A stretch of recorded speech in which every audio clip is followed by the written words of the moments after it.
আজকে আমরা 15 নম্বর ওয়ার্ডে 31 দফা পৌঁছে দিয়েছি, ঘরে ঘরে, মার্কেটে মার্কেটে, দোকানে দোকানে, এবং আমরা একটা অভূতপূর্ব সাড়া পাচ্ছি।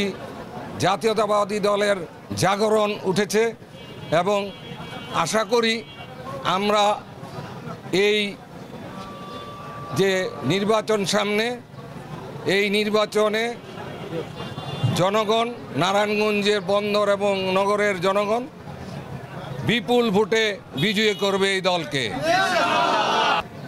ডায়মন্ড হল থেকে যাত্রা শুরু করে ইয়ান মার্চেন্ট পর্যন্ত এসেছি। আমাদের কার্যক্রম প্রতিদিনের মতো অব্যাহত থাকবে। নাগরিকরা আছেন 5 আসনের, যারা